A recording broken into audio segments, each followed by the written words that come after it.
Era triste, todo era tristeza. No solamente para el hincha de la U, de Alex, no, sino era para todos. Y eso sí lo recordamos, porque fue lo vacío que tuvieron. Fue un domingo muy triste, vino de Pucallpa y el sentido de haber ganado el partido, ¿no? No, como fueron movimientos ayer. El 9 de diciembre de 1987 aparece por primera vez la noticia en la portada del diario El Comercio. Mientras que en el diario deportivo se marcaba la victoria de Alianza Lima en Pucallpa y esta continuidad en la punta del torneo, del otro lado, en un recuadro muy pero muy pequeño, se hablaba de una falla en el avión Fokker que traía a todo el plantel de Alianza Lima. Lo que habría pasado ese 9 de diciembre es que habrían parado las rotativas pasada la medianoche para darle lugar en esa portada con una noticia que confirmaba que algo extraño había sucedido. En portada, el diario El Comercio decía que pasada la medianoche se habían comunicado con la Comandancia Civil de Pucallpa y que los jugadores no habían viajado. Es más, habían tomado contacto con la esposa de Marcos Calderón y les había confirmado que el equipo nunca había subido a ese fatídico vuelo.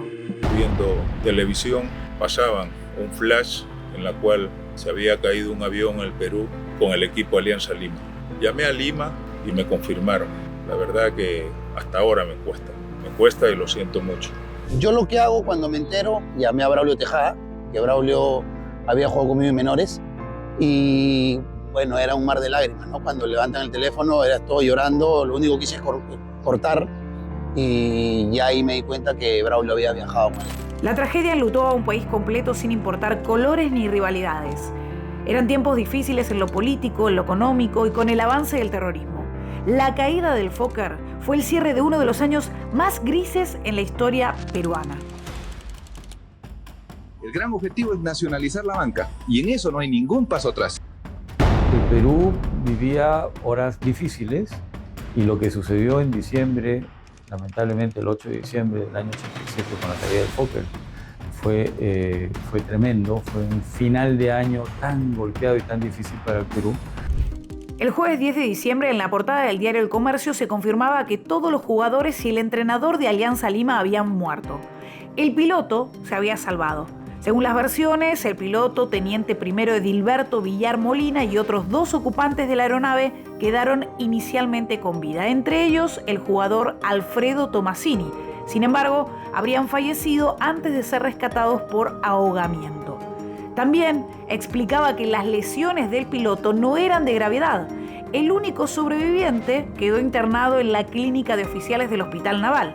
Solo presenta contusiones y un cuadro de shock nervioso tras haber resistido más de 10 horas al agua.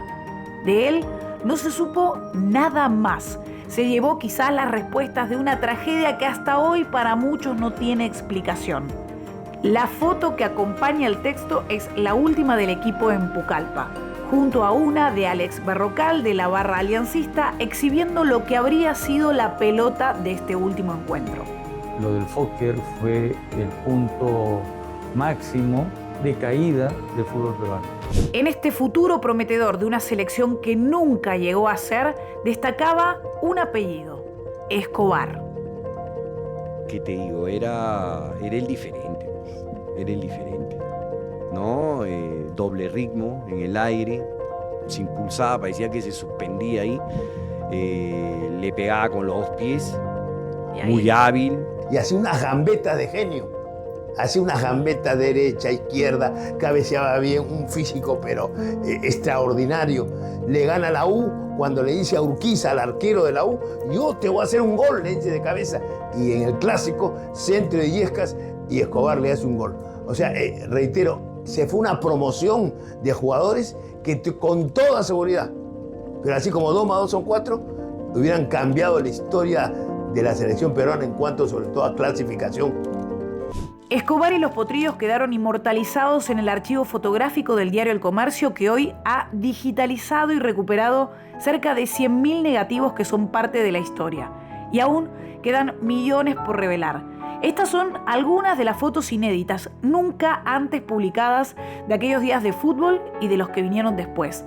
De esos días grises, donde la solidaridad de los rivales históricos también pasaba por Matute.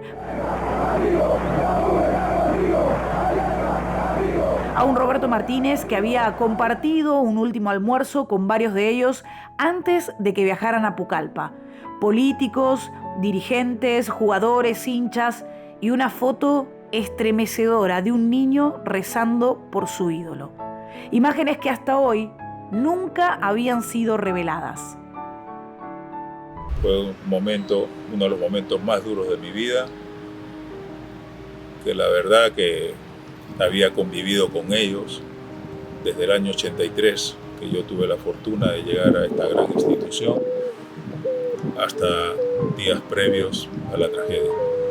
El fútbol siguió como sigue la vida, con el dolor de la ausencia, aprendiendo a convivir con ella, rearmando un equipo para volver un 3 de enero de 1988 a la cancha frente a Bolognesi. Es el renacimiento de la escuadra aliancista. Porque me tocó narrar al lado de Pocho, que en paz descanse también, el partido entre Bolognesi y Alianza Bolognesi en el estado de Alianza. No había, mira, si en ese momento juntaban el Estadio Nacional con el Estadio de Alianza Lima, y si quieres el Monumental, el Estadio de San Martín, se llenaba. Fue una locura. Ese primer partido fue, no sabes qué, yo ver, escuchar, calentar, ¿no? Y escuchar la barra, era algo que mi corazón estaba a mil, pues, ¿no? Estaba a mil. Salir y ver al comando, la canción esa que mucho a veces cuando la tocan me mueve un poco, que fue una pelota de trapo.